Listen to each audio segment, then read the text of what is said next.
My boyfriend started acting weird after obsessing over Korean culture online, and then he stole $15,000 to chase a fake AI girlfriend in Seoul. Oscar started watching Korean TikToks in March. At first, it seemed harmless. He'd scroll through videos of Korean skincare routines and street food while we watched Netflix together on our old sectional couch. Then the comments started. "Korean girls just take better care of themselves," he said one evening, glancing at me over his phone. I was in my usual Old Navy sweatpants and oversized Target t-shirt. I'd worked a double shift and hadn't showered yet.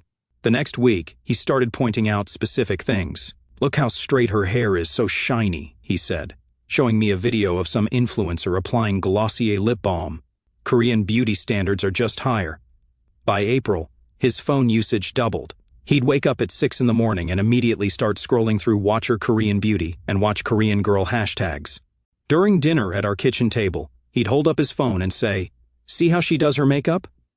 Natural, but still put together. I started wearing more makeup to my job. I bought a Chi hair straightener from Target and used it every morning before work. I ordered Korean skincare products online. The CeraVe cleanser I'd used for 3 years went into the bathroom drawer. It wasn't enough. "You should really learn to do winged eyeliner like this," he said, showing me another video while I folded laundry on our bed. "And maybe lose some weight. Asian girls stay so petite." I signed up for Planet Fitness that week, started skipping lunch breaks at work, and bought protein bars instead of my usual sandwich from the deli across from our office. Oscar started sleeping on the couch in late April. He said he needed better sleep for work, and I moved around too much at night. When I tried to initiate physical contact, he'd pull away. "I'm just not feeling it lately." "Too much stress from work," he said. He spent hours on his phone instead. The blue light from his screen lit up our bedroom until 3 in the morning while I lay awake, listening to him scroll. He stopped complimenting anything about me. He stopped saying he loved me before leaving for his job at the auto parts store. When I wore the Korean face masks he'd shown interest in, he barely looked up from his phone. When I tried the Korean fried chicken recipe I'd found online, he ate 2 bites and said he wasn't hungry. I started checking his recent apps when he left his phone on the kitchen counter. TikTok was always at the top. His liked videos were hundreds of Korean girls doing makeup tutorials, eating aesthetic meals, wearing crop tops and mini skirts. His search history showed Korean restaurants in our city, Korean language learning apps, and Korean cultural sites. In early June, my dad called me at work. "I've been saving money for months to surprise you both," he said. "Oscar knows all about it. He's been helping me plan something special. Just wait, honey. He's going to surprise you soon." I hung up, feeling hopeful for the first time in weeks. Maybe this was why Oscar had been distant. Maybe he was planning something romantic, a vacation together, time away from his phone and those videos. Maybe our relationship could get back to normal. I bought new clothes that weekend. A sundress from Nordstrom Rack and sandals that would look good in photos. I researched romantic destinations online and started imagining us. On a beach somewhere, Oscar focused on me instead of his screen. The morning of June 15th, I woke up to an empty apartment. His side of the bed hadn't been slept in. His clothes were gone from our shared closet, his work uniform, his weekend clothes, his winter jacket. His toothbrush was gone from the bathroom holder, his phone charger gone. From his nightstand, his gaming headset gone from the computer desk. There was no note on the kitchen table, no text message, no missed call. I called him 18 times between 7 in the morning and noon. Every call went straight to voicemail. His voicemail box was full. I drove to his workplace. His manager said he'd called in sick. I went to his friend Jerry's house. Jerry said he hadn't seen Oscar in 2 weeks. I contacted his brother in Phoenix, his mom in Tampa, his co-workers from previous jobs, and his college roommate. Nobody had heard from him. I filed a missing person report on June 16th. The police officer said adults have the right to leave and asked if there were signs of depression or financial problems. Jerry finally called me on June 18th. "I didn't want to get involved," he said, "but I need to show you something Oscar sent me." He forwarded me a WhatsApp photo, Oscar standing at the airport gate, grinning, holding up his boarding pass. The text on the ticket was clear. American Airlines Flight 271 to Incheon International Airport, Seoul. Departure. June 15th, 5:30 in the morning. One way. When I called my dad to tell him Oscar was gone, he broke down crying. I gave him $15,000, he said. My retirement savings. He said it was for your surprise trip together. That night, I sat on our couch where he'd spent months watching videos of Korean girls while planning his escape. I looked at the Korean skincare products on my bathroom counter. the eyeliner I'd practiced applying every morning, the gym membership card in my wallet, the sundress I'd bought for our imaginary romantic getaway. 12,000 miles away, Oscar was living his Korean fantasy with my father's retirement money. He thought he could just disappear from his life, from our shared apartment, from the promises he'd made. He thought he could leave me sitting here with his empty side of the closet and my dad's broken heart. First update, the next 3 days were absolute chaos, and I'm still trying to process everything that went down. First off, thank you to everyone who commented on my original post. Seriously, you guys kept me sane when I thought I was losing my mind. Special shout out to the person who said he's probably going to come crawling back when reality hits, because boy, were you right about that part. So, after I found out Oscar had flown to Seoul with my dad's retirement money, I immediately tried calling him again, still going straight to voicemail. I sent him about 20 WhatsApp messages that first night, ranging from confused to furious. The messages showed as delivered, but never read. I even tried Instagram DMs, Snapchat, and Facebook Messenger, basically every platform we'd ever used. Nothing. It was like he'd vanished into thin air, except I knew exactly where he was. My dad came over on June 19th, and we had the most heartbreaking conversation I've ever had with him. He sat at my kitchen table, the same one where Oscar used to show me those stupid Korean beauty videos, and just sobbed. Turns out Oscar had been working on him for weeks, starting in early May, right around the time he stopped sleeping in our bed. Oscar told my dad he wanted to propose to me somewhere special, somewhere I'd never expect. He said he'd been researching Korean culture because I was so interested in it and wanted to take me to Seoul for the proposal. My dad was so excited about the idea of helping with a surprise proposal that he didn't ask questions he should have asked. Oscar had shown my dad printed screenshots of hotel prices, flight costs, and restaurant reservations. He made it seem like $15,000 was exactly what they needed for this amazing 2-week romantic trip. My dad said Oscar even teared up, talking about how much he loved me and wanted to make me happy. I wanted to scream. This man had been mentally checked out of our relationship for months while simultaneously convincing my father he was planning the romantic gesture of a lifetime. The worst part is my dad kept apologizing to me. He said he'd been so proud that his future son-in-law cared enough to plan something special. He'd been bragging to his friends at work about how thoughtful Oscar was. My dad works construction and has been saving every extra dollar for retirement. $15,000 represented months of overtime, skipped lunches, and driving his old truck instead of getting it fixed properly. And Oscar knew all of this because my dad had told him about his financial situation. When Oscar first brought up the proposal trip idea, I spent hours going through Oscar's social media accounts that first weekend. His Instagram was still active, but he hadn't posted anything since June 10th. His last post was a selfie with the caption, "Big changes coming soon," that I'd thought was about our relationship getting better. His TikTok account showed he'd been liking Korean content right up until June 14th, the day before he left. But starting June 15th, nothing. No activity anywhere.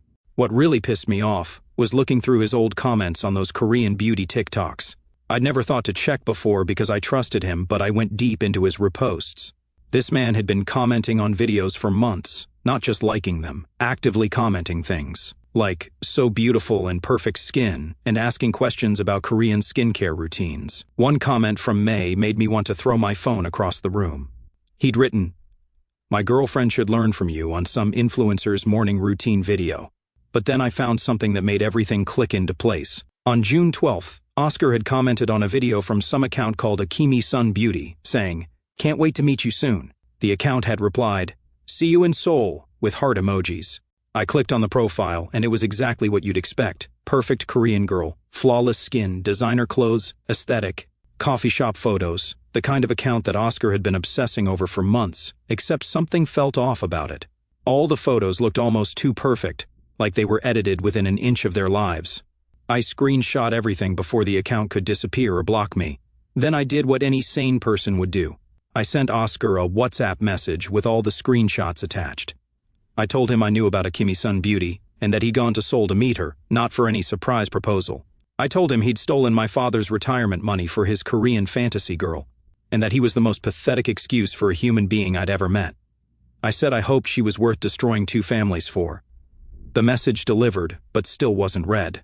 Meanwhile, my dad was calling the bank to see if there was any way to reverse the wire transfer he'd sent to Oscar's account. The bank said since my dad had authorized the transfer willingly, there wasn't much they could do. They suggested filing a police report for fraud, but my dad didn't want to press charges immediately.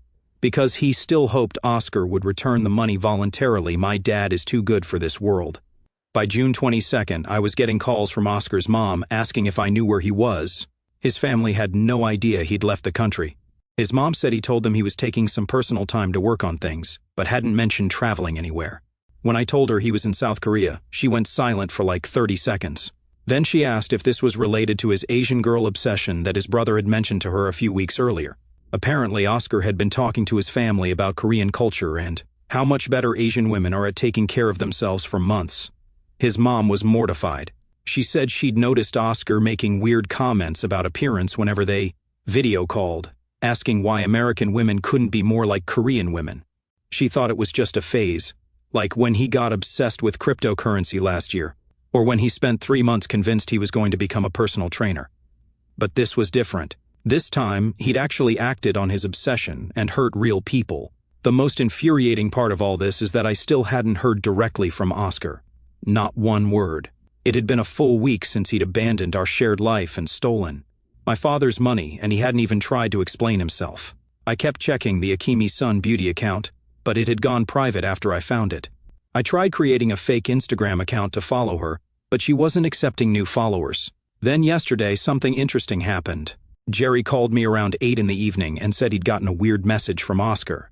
Not a call, just a text message from an international number. All it said was, "Need to talk to you urgently. Don't tell anyone yet." Jerry had responded, asking what was wrong and where Oscar was, but got no reply. Jerry forwarded me the screenshot and asked if I thought something had happened to Oscar in Korea. Looking at that message, I could tell something had gone wrong for Oscar. The man who'd been so confident in his plan that he'd stolen $15,000 and disappeared without a word was suddenly reaching out urgently to his friend back home, but he still hadn't contacted me or my father. He was still being a coward about facing the people he'd actually hurt. I told Jerry to respond if Oscar texted again, but to make it clear that Oscar needed to call me.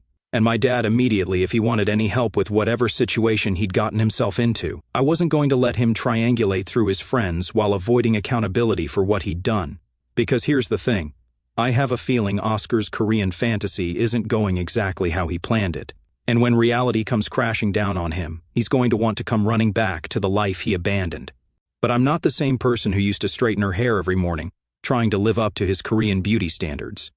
I'm done being his backup plan. Second update, I'm typing this at 2 in the morning because I literally cannot sleep after everything that happened today. So, remember how Oscar had sent that cryptic urgent message to Jerry? Well, yesterday morning at 11 in the morning, my phone started ringing with an international number. I almost didn't answer because I get spam calls all the time. And there he was. Oscar's voice sounding absolutely desperate and panicked in a way I'd never heard before. The connection was terrible and he kept cutting out, but I could hear enough to know he was falling apart. He started talking immediately without even saying hello, just launched into this frantic explanation about how everything had gone wrong and he needed help getting home. I interrupted him and told him if he thought he could just call me after stealing my father, his retirement money and disappearing for over a week, he had another thing coming. That's when he really started begging. He said he was stranded at some guest house in Seoul with no money, and his return flight had been canceled. He claimed his credit cards weren't working and he couldn't access his bank account from Korea. He kept saying it was all a misunderstanding, and he could explain everything if I would just help him figure out how to get home. The audacity of this man calling me for help after what he'd done was absolutely incredible. I told him he had exactly one chance to explain where my father's $15,000 went and why he'd lied about planning a proposal.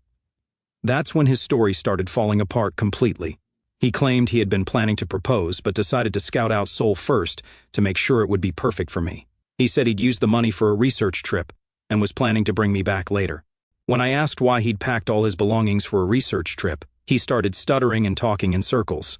Then I brought up Akemi-san beauty and the comment about meeting her soon. Oscar went completely silent for like 30 seconds. The silence was so long, I thought the call had dropped. He tried to tell me that account was just some travel blogger who'd been giving him advice about Seoul, nothing romantic or inappropriate. But when I read back his exact comment about how his girlfriend should learn from her, he couldn't explain that away.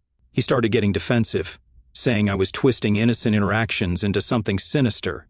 He claimed he'd only been trying to learn about Korean culture to make our future trip better. When I asked him why he needed to pack all his clothes and quit his job for cultural research, he said I was being too suspicious and not giving him a chance to explain properly. The conversation was going in circles, and I could feel myself getting angrier with every word. Oscar then tried a different approach. He started talking about how much stress he'd been under at work and how he'd been feeling lost in our relationship.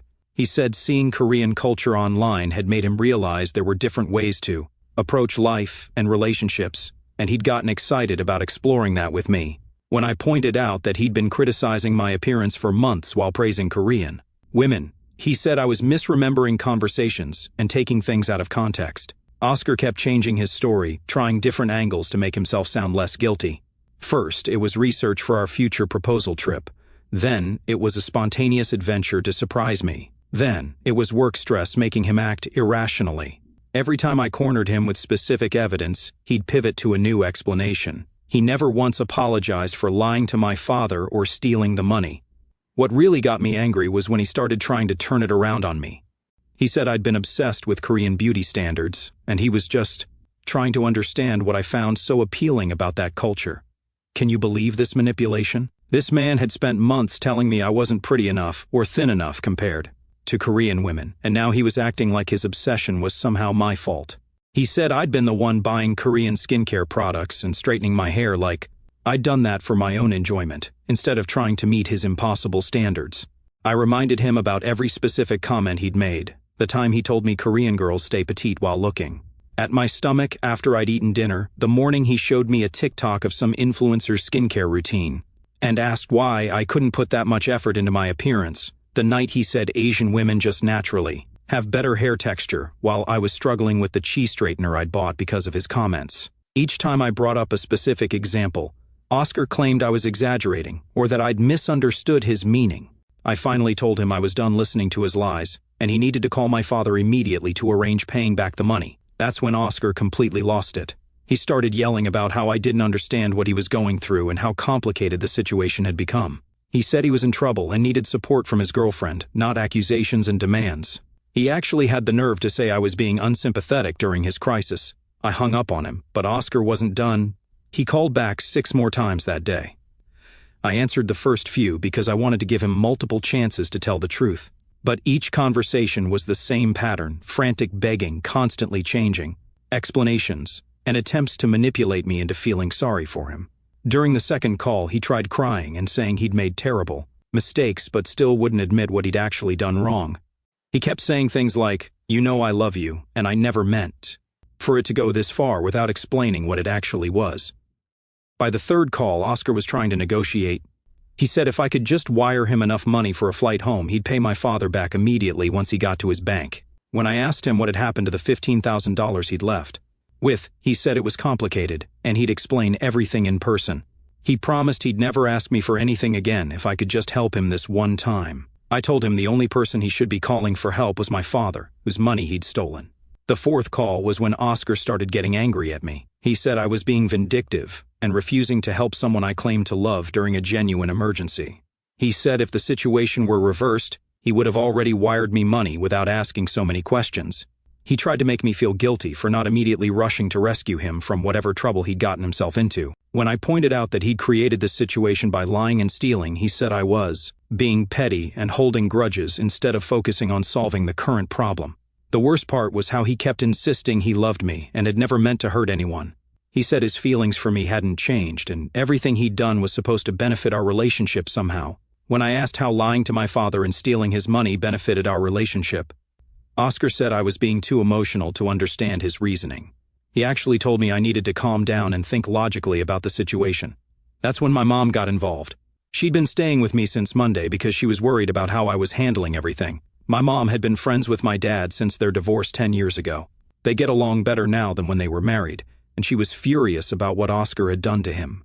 When she heard me on the phone getting more and more upset with each call from Oscar, she'd been pacing around my living room, getting angrier by the minute. During Oscar's 6th call, when I was starting to cry from frustration, my mom had enough. She grabbed the phone right out of my hand and put it on speaker. "I have never seen my mother this angry in my entire life," she told Oscar he was a pathetic excuse for a man who had stolen. money from a hard-working father, and broken his daughter's heart with his disgusting obsession with fantasy women online. She said if he called me one more time without having $15,000 to wire back to my father, she would personally fly to Seoul and drag him back by his ears.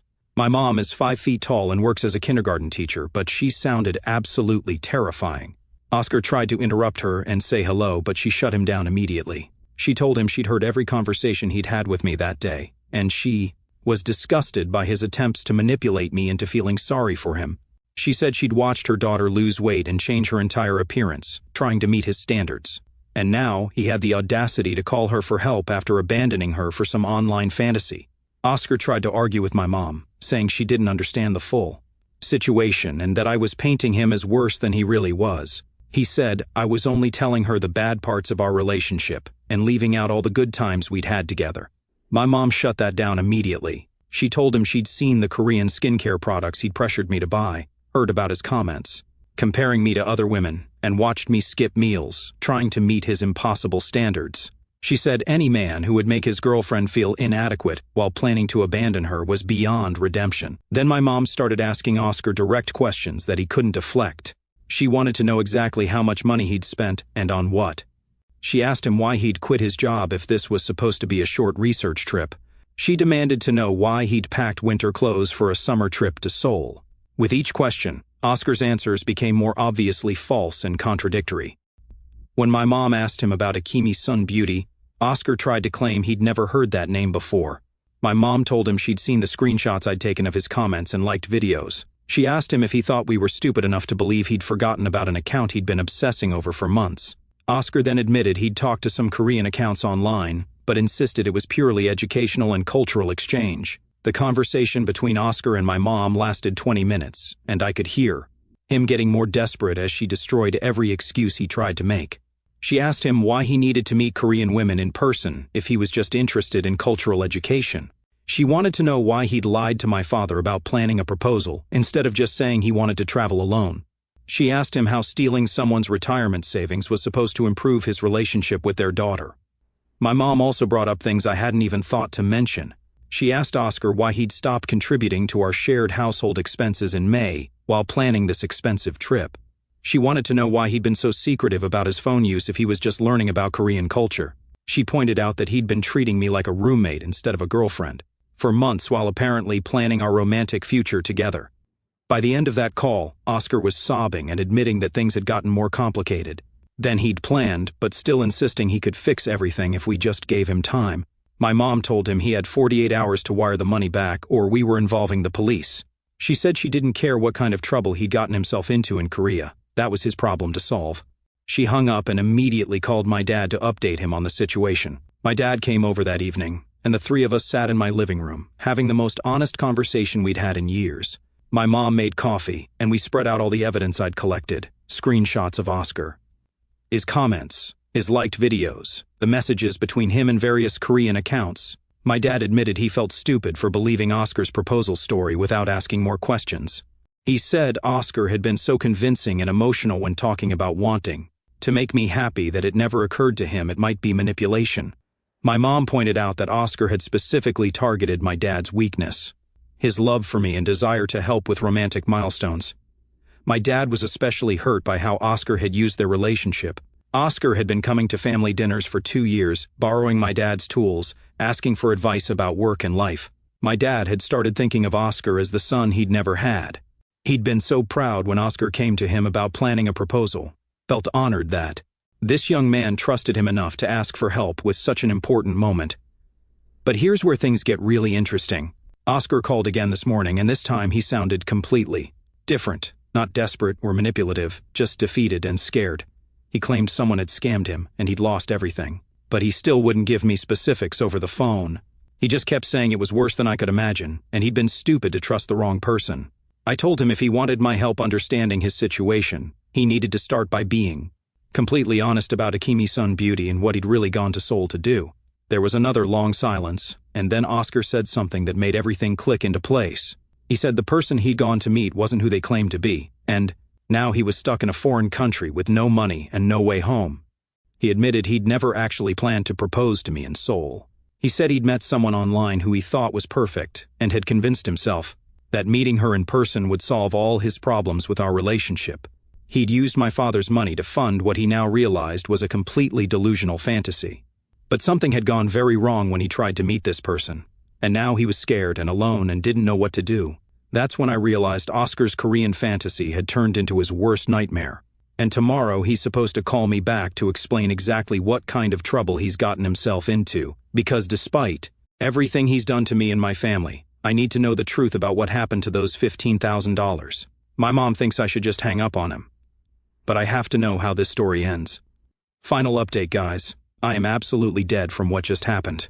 I cannot believe this is real life, but I have to share this with you because it's the most pathetic, hilarious, karma-filled ending to this whole nightmare that I could have ever imagined.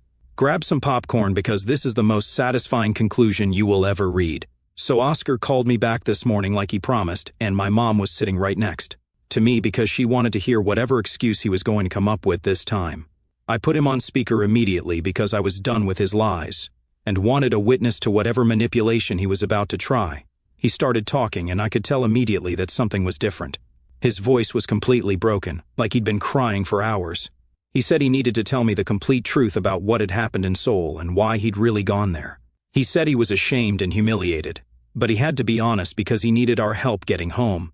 Then Oscar told me the most ridiculous story I have ever heard in my entire life. Are you ready for this? Akimi Sun Beauty wasn't a real person. She was a complete fake created by scammers using AI technology to generate fake photos, videos, and even voice messages. This grown man had spent months obsessing over, comparing me to, and eventually traveling across the world to meet someone who was entirely fabricated by criminals. I started laughing immediately. I couldn't help it.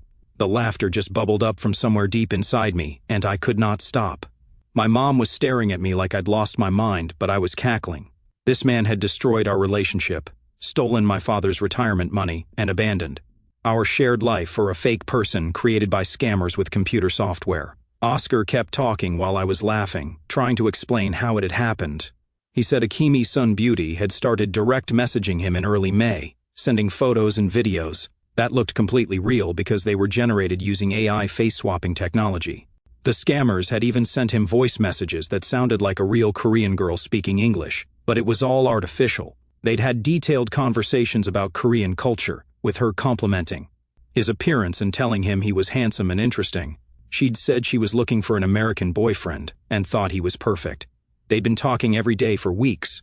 I was still giggling while he explained this because the mental image of Oscar having deep romantic conversations with literal scammers pretending to be his dream girl was absolutely killing me. My mom started to understand what was happening, and her face was a mixture of horror and secondhand embarrassment. Oscar said the fake girl had convinced him that Korean women were superior to American women in every way, and that he deserved someone who would appreciate him properly. The criminals had suggested he come to Seoul to meet her. She'd given him specific instructions about where to stay, what to bring, and how much money he'd need. She'd sent him an address for a coffee shop where they were supposed to meet on June 16th. Oscar said he'd been so excited he could barely sleep on the plane. He'd imagined this perfect romantic meeting where his ideal woman would finally be real. When I asked him what happened when he got to the coffee shop, Oscar's voice got even smaller. He said he'd waited there for 6 hours. The coffee shop staff had started to feel sorry for him. He'd messaged Akimi Sun Beauty, asking where she was, but all his messages were being ignored. By evening, he'd realized something was wrong and tried calling the phone number she'd given him. It was disconnected. That's when he'd gone back to her Instagram account and discovered it was completely gone, deleted, like it had never existed. He'd tried searching for her name, her photos, anything that would prove she was real. Nothing. He'd spent the next 2 days frantically messaging other Korean accounts he'd been following, asking if anyone knew Akimi Sun Beauty. Most of them ignored him, but a few told him he'd been scammed by a catfish operation. I asked Oscar how much money he'd sent her before flying to Seoul, and this is where it gets even more pathetic. He'd sent her $3,000 in the weeks before his trip. She'd asked for money for new clothes to look perfect for their date, for her phone bill so they could keep talking, for emergencies, with her sick grandmother. Classic scam requests that Oscar had fallen for completely because he was thinking with the wrong head. So let me get this straight. Oscar had used my father's $15,000 to fly to Seoul, spent another $3,000 on a fake woman, and was now stranded in Korea with no money because he'd fallen in love with a computer program. I was laughing so hard I had tears streaming down my face. My mom had to get up and get me tissues because I was a complete mess. But wait, it gets worse. Oscar said he'd been trying to figure out how to get home for days, but his credit cards were maxed out from his previous spending on Korean culture obsession stuff and the money he'd sent to the fake account. His bank account was empty because of his proposal trip purchases. He'd been staying at the cheapest guest house he could find and eating convenience store food, but he was running out of money for even that. He'd finally swallowed his pride and called his parents to ask for help. This is where my mom and I both stopped laughing because we knew his parents were decent people who didn't deserve. This Oscar said he'd had to explain to his mother why he was in Korea alone, why he needed money for a flight home, and why he'd quit his job and left his girlfriend without explanation. His mother had been so confused and angry that she'd put his father on the phone. Oscar said he'd never heard his dad sound so disappointed and disgusted in his entire life. His father had asked him if he'd really stolen money from his girlfriend's family to chase after some woman online. When Oscar admitted that the woman wasn't even real, his father had called him pathetic and said he was ashamed to have raised such a fool. His mother had started crying when she understood that he'd manipulated my father's love for me to fund his fantasy.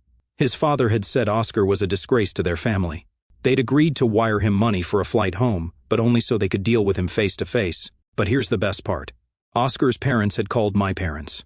His mother had gotten my dad's number from Oscar and called to apologize for her son's behavior. She'd offered to pay back the $15,000 immediately, even though it would drain their emergency savings. My mom said my dad had been so touched by the call that he'd started crying. Oscar's parents were taking full responsibility for their son's actions, even though they'd had no idea what he was planning. When Oscar told me about his parents calling mine, I lost it completely. I told him he was the most pathetic excuse for a human being I'd ever encountered. I said he'd destroyed multiple families because he couldn't tell the difference between reality and fantasy. I told him he was so desperate and sad that he'd fallen in love with a computer program and abandoned real people who actually cared about him. My mom took the phone from me because I was getting too worked up. She told Oscar that his parents had shown more integrity in one phone call than he'd shown in the entire 2 years she'd known him. She said watching a man in his 20s get scammed by an obvious fake account was like watching a child touch a hot stove after being warned not to. She told him he was an embarrassment to his family and that his parents deserved better than cleaning up his messes. Oscar started crying on the phone and begging us to understand that he'd made mistakes, but he'd learned his lesson. He said he realized now that I was the best thing that had ever happened to him, and he wanted to come home and fix our relationship. He promised he'd never look at Korean content again and would delete all his social media. If I would just give him another chance, I took the phone back and told Oscar that he was absolutely out of his mind if he thought I wanted anything to do with him after this. I said I wouldn't take him back if he was the last man on earth. I told him he'd spent months making me feel ugly and inadequate compared to a fake person, and now he wanted sympathy because his fantasy had crashed and burned. I explained to Oscar that I'd already started moving on with my life. I'd been going to the gym because I actually enjoyed it, not to meet his impossible standards. I'd kept using the Korean skincare products because they worked well for my skin, not because some AI had perfect skin in doctored photos. I'd learned that I could be happy and confident without his constant criticism and manipulation. Oscar kept trying to interrupt me to say he'd changed and realized his mistakes, but I shut him down every time. I told him that change meant taking full responsibility for his actions, not just feeling sorry for himself when his plan backfired. Real change would have been him realizing months ago that comparing his girlfriend to other women was abusive behavior. Real change would have been him discussing his travel plans with me instead of lying to my father. My mom added that real change would have been Oscar getting a second job to pay for his Korean fantasy instead of stealing someone else's retirement savings. She said if he'd wanted to meet Korean women so badly, he could have joined legitimate cultural exchange programs or language learning groups in our city. Instead, he'd chosen the most destructive and selfish path possible. When Oscar realized neither of us was going to forgive him or help him beyond this conversation, he started getting angry. He said I was being vindictive and holding grudges instead of supporting him during a difficult time. He said if I really loved him, I'd want to help him learn from his mistakes rather than punishing him forever. He actually had the nerve to say that my reaction was proving that Korean women were more forgiving and understanding than American women. That's when I completely lost it. I told Oscar that Korean women would also think he was pathetic and wouldn't want anything to do with him. I said the only reason the AI had been nice to him was because it was programmed to scam money from lonely losers like him. I told him that real Korean women were probably just as disgusted by his fetishization of their culture as I was. Before ending the call, I told Oscar that his flight home was his parents' problem to solve, not mine. I said when he got back to our city, he needed to stay away from me and my family completely. I told him my dad had already changed his locks and phone number because he didn't want to deal with Oscar's drama anymore. I said if Oscar tried to contact any of us again, we'd involve the police. Oscar's parents did wire him money for a flight home. And according to Jerry, he's been back for 3 days now. Apparently, he's staying with his parents because he has nowhere else to go. His mother has been calling everyone in their family to apologize for Oscar's behavior, and his father has been telling people that Oscar is banned from using their internet until he gets professional help. Jerry said Oscar's parents are making him get a job immediately to start paying back the money they spent on his flight and the money they're giving my father. They've also told him he needs to see a therapist about his internet addiction and his problems with reality. Jerry thinks Oscar's mother is more embarrassed than she's ever been in her life. My dad got his $15,000 back yesterday, and Oscar's parents included an extra $1,000 as an apology for the stress their son caused. My dad said he's never accepting financial help for wedding planning again, but he's proud of how I handled the whole situation. My mom has been telling everyone she knows about Oscar's AI girlfriend situation, because she thinks it's the funniest and most pathetic thing she's ever heard. She keeps saying she can't believe she wasted 2 years being nice to someone who couldn't tell the difference between a person and a computer program. So, that's the end of my Korean catfish saga. To everyone who said he'd come crawling back when reality hit, you were absolutely right. But this reality was so much more pathetic than any of us could have imagined. Update: Oscar apparently tried to create a new Instagram account yesterday to message me an apology. I blocked him immediately and reported the account. His parents found out and took his phone away.